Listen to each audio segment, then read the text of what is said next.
Puji Tuhan, haleluya.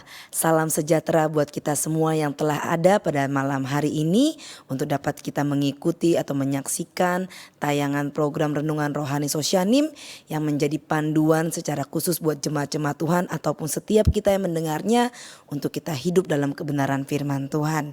Mari sebelum memulainya kita akan berdoa. Bapa yang baik, terima kasih untuk kebenaran firman Tuhan yang akan kami terima lagi pada malam hari ini, supaya kami boleh tetap menghidupi hukum-hukum Tuhan, mengasihi Engkau dengan lebih sungguh lagi, supaya kebenaran Tuhan terus yang akan terus membimbing kehidupan kami, melewati hari-hari kami dengan kekuatan yang datang dari Tuhan sendiri. Sebab itu kami buka hati kami malam hari ini untuk menerima kebenaran-kebenaran firman Tuhan dengan penuh ucapan syukur, dengan sukacita, supaya firman Tuhan tetap tinggal dalam kehidupan kami. Terpujilah Engkau kekal selama-lamanya. Roh Kudus menuntun kami mengerti segala sesuatu yang Kau akan maksudkan bagi setiap kami. Dalam nama Yesus kami berdoa dan mengucap syukur. Haleluya, amin. Puji Tuhan, malam hari ini kembali firman Tuhan akan kita sama-sama nikmati, yaitu kebenaran firman Tuhan yang diberi judul Betapa Kucintai Taurat-Mu. Betapa kita adalah orang-orang yang mau mengasihi setiap hukum-hukum kebenaran-kebenaran firman Tuhan. Hari-hari ini yang perlu kita miliki supaya menjadi kekuatan, menjadi benteng perisai bagi kehidupan kita menghadapi pergumulan-pergumulan hari lepas hari yang semakin sulit, semakin berat hari-hari ini ya. Tapi kebenaran firman Tuhan akan menjadi benteng bagi kehidupan kita untuk kita tetap dapat berlaku hal-hal yang baik yang berkenan kepada Tuhan. Dalam Mazmur pasal 119 ayat 97, ayat ini dituliskan dan kita bacakan bersama-sama. Mazmur 119 ayat 97.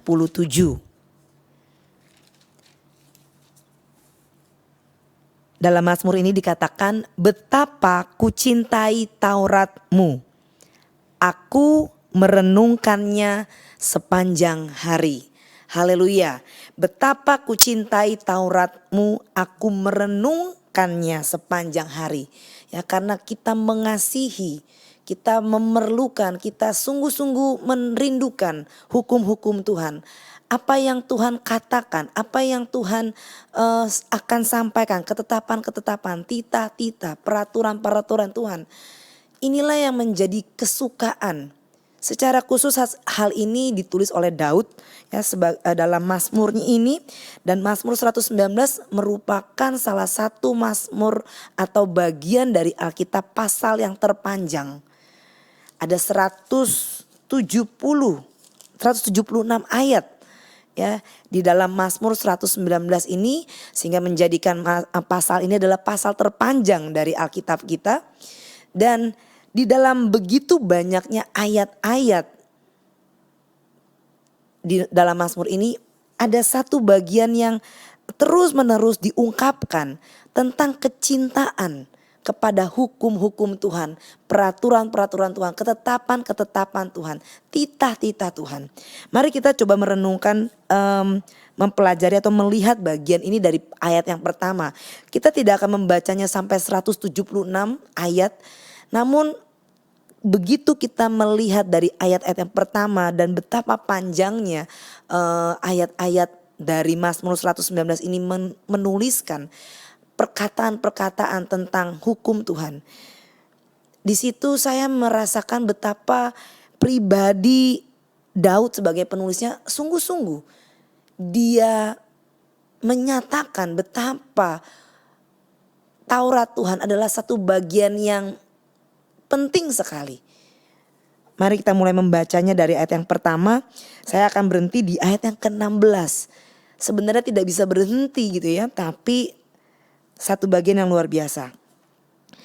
Berbahagialah orang-orang yang hidupnya tidak bercela, yang hidup menurut Taurat Tuhan. Berbahagialah orang-orang yang memegang peringatan-peringatannya, yang mencari Dia dengan segenap hati, yang juga tidak melakukan kejahatan, tetapi yang hidup menurut jalan-jalan yang ditunjukkannya. Engkau sendiri telah menyampaikan titah-titahmu supaya dipegang dengan sungguh-sungguh. Sekiranya hidupku tentu untuk berpegang pada ketetapan-Mu. Haleluya. Maka aku tidak akan mendapat malu apabila aku mengamat-amati segala perintah-Mu. Aku akan bersyukur kepadamu dengan hati yang jujur apabila aku belajar hukum-hukum-Mu yang adil. Aku akan berpegang pada ketetapan-ketetapan-Mu. Janganlah tinggalkan aku sama sekali. Dengan apakah seorang muda mempertahankan kelakuannya bersih? Dengan menjaganya sesuai dengan firman-Mu. Dengan segenap hatiku aku mencari Engkau. Janganlah biarkan aku menyimpang dari perintah-perintah-Mu. Dalam hatiku aku menyimpan janji-Mu, supaya aku jangan berdosa terhadap Engkau. Terpujilah Engkau ya Tuhan, ajarkanlah ketetapan-ketetapan-Mu kepadaku. Dengan bibirku aku menceritakan segala hukum yang Kau ucapkan. Atas petunjuk peringatan-peringatan-Mu aku bergembira seperti atas segala harta. Aku hendak merenungkan titah-titah-Mu dan mengamat-amati jalan-jalan-Mu. Aku akan bergemar dalam ketetapan-ketetapan-Mu. Firman-Mu tidak akan kulupakan. Dan begitu luar biasa ketika terus bagian-bagian ayat-ayat firman Tuhan khususnya dalam kitab Amsal ini dibacakan. Terus mengandung kata-kata ya, ketetapan, perintah, titah. Minta diajar, tidak akan dilupakan bagaimana kebenaran itu terus menjaga. Dan kalau kita terus membaca begitu banyaknya ungkapan yang dituliskan pemazmur ini. Luar biasa. Sungguh ayat 97 itu benar. Betapa ku cintai Taurat-Mu. Sehingga dia terus mencari, meneliti setiap hukum-hukum ini. Haleluya. Dan ini satu hal yang perlu terus kita juga miliki. Kondisi atau rasa seperti ini. Hasrat kepada ketetapan Tuhan, firman Tuhan. Karena hari-hari ini seperti apa yang dikatakan dalam kitab 2 Timotius tentang keadaan manusia akhir zaman. Kita yang ada di zaman ini juga. Mungkin seringkali dalam segala kondisi yang ada, seringkali firman Tuhan akan juga kita bisa abaikan atau tidak lagi banyak orang yang mau mempedulikan. Tapi lewat Mazmur yang dituliskan, ayat-ayat yang begitu luar biasa, begitu panjang ayat-ayat dalam Mazmur ini dituliskan. Betapa kecintaan kepada hukum-hukum Tuhan yang punya banyak manfaat. Dalam 2 Timotius 3 ayat 16, ini satu ungkapan lain yang disampaikan oleh Rasul Paulus kepada Timotius, anak didiknya ya, anak rohaninya. Mari kita perhatikan dalam 2 Timotius pasal yang ketiga.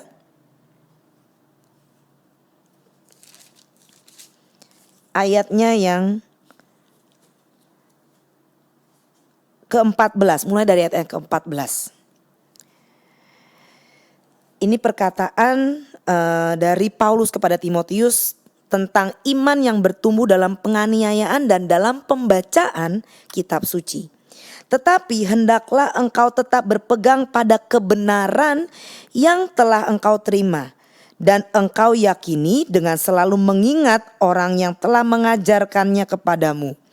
Ingatlah juga bahwa dari kecil engkau sudah mengenal kitab suci yang dapat memberi hikmat kepadamu dan menuntun engkau kepada keselamatan oleh iman kepada Kristus Yesus.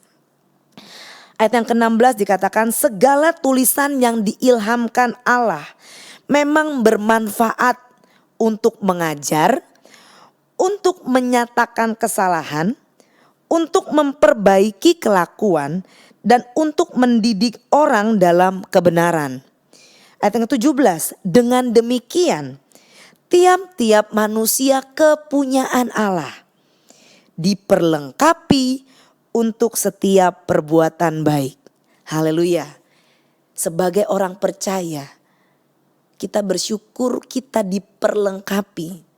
Baru kemarin dalam ibadah raya kita, ya, mari saksikan kembali bagi yang belum menyaksikan dalam channel YouTube Sosyanim ibadah raya kedua, ya, disampaikan firman Tuhan, ada perlengkapan yang perlu kita miliki.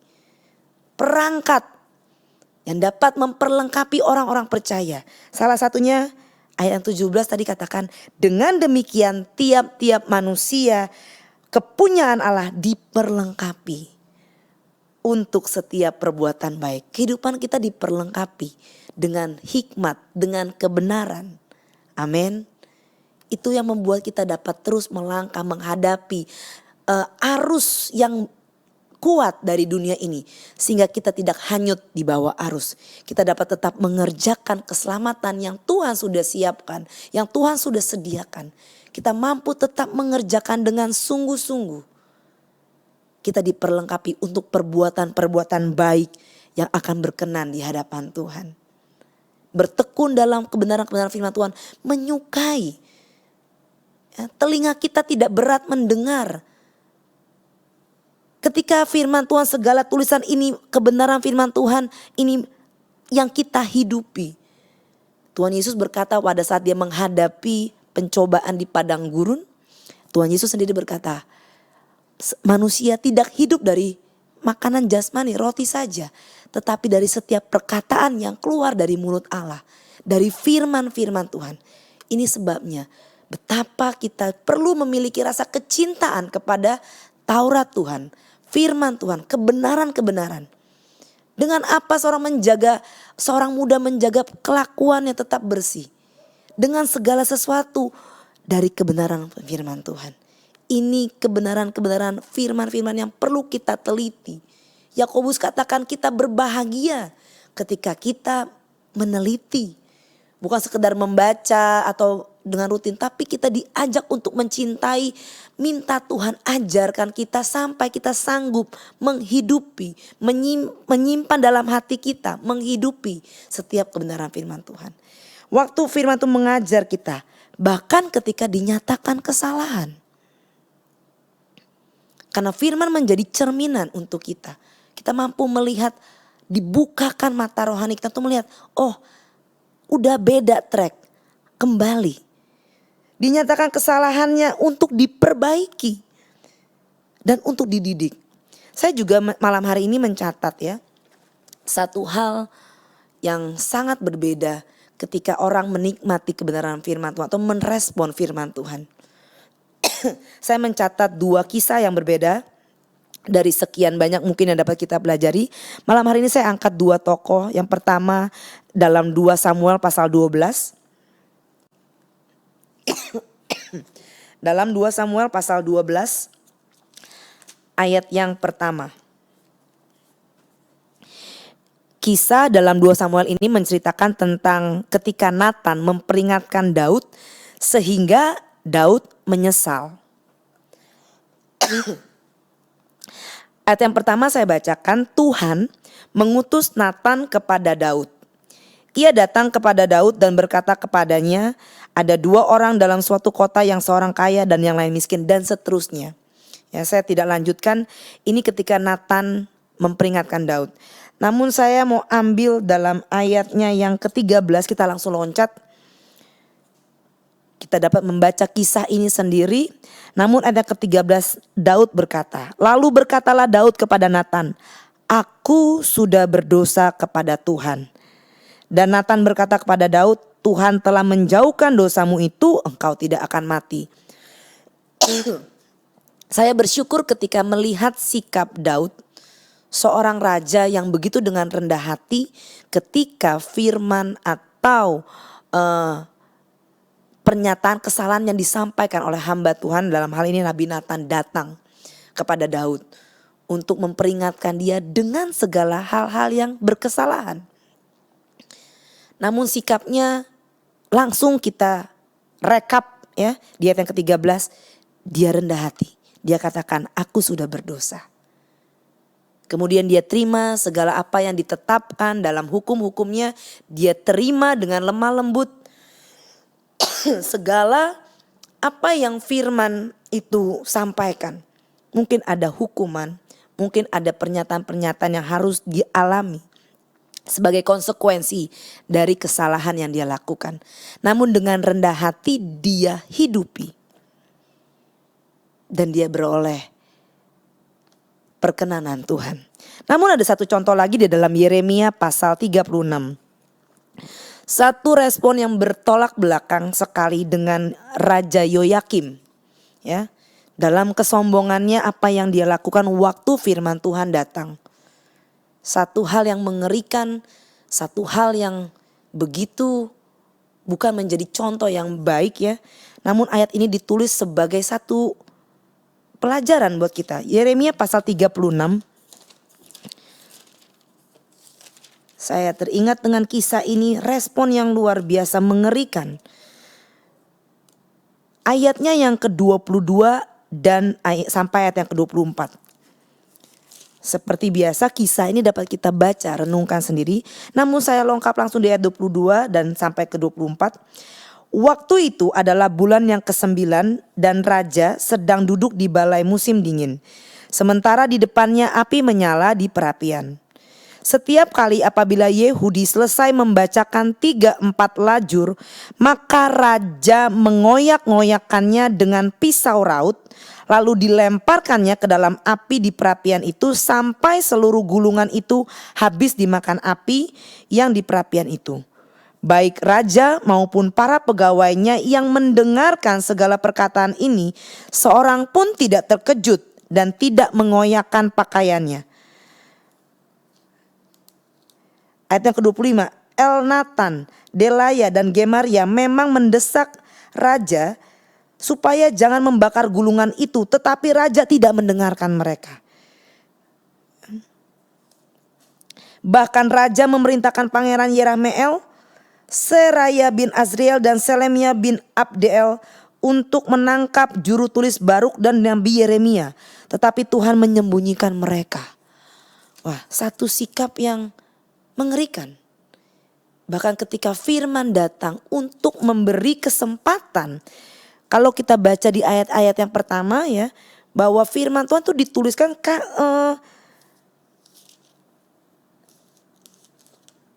dimaksudkan kalau saja ketika disampaikannya mendengar tentang segala malapetaka yang akan terjadi, ada pertobatan.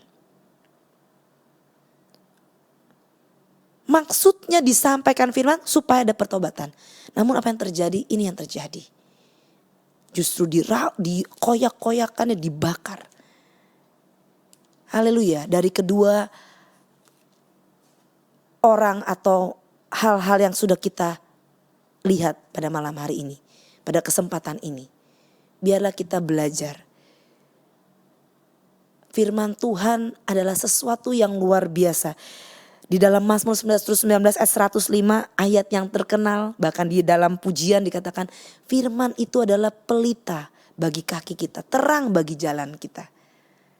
Ini yang akan menuntun kita, membuat kita tetap kuat, membuat kita tetap punya keyakinan, ya, punya hal-hal yang dapat menjaga kita dari keadaan-keadaan zaman yang akan berlalu. Tuhan Yesus memberkati dan biarlah kita terus boleh memiliki kecintaan kepada hukum-hukum Tuhan. Dan saya percaya setiap kita semua adalah orang-orang yang berbahagia karena menjadi orang-orang yang terus mengasihi hukum-hukum Tuhan. Puji Tuhan. Mari kita sama-sama berdoa. Terima kasih Tuhan untuk setiap kebenaran firman Tuhan. Kami bersyukur setiap firman-firman yang boleh datang. Bahkan saat ini hati kami terbuka. Sampaikan Tuhan setiap kebenaran-kebenaran firman Tuhan. Supaya kami boleh berbahagia di dalamnya. Malam yang panjang beristirahat kami serahkan ke dalam tangan Tuhan. Tuhan tetap sertai apapun yang menjadi aktivitas-aktivitas kami. Supaya di dalamnya kami senantiasa mempermuliakan Tuhan. Terima kasih Tuhan Yesus yang baik. Kami bersyukur dan menyerahkan seluruh kehidupan kami dalam tangan Tuhan. Bahkan bangsa dan negara kami juga dalam kebaikan Tuhan. Kami mengucap syukur di dalam nama Tuhan Yesus Kristus. Haleluya. Amin. Puji Tuhan, Tuhan Yesus memberkati.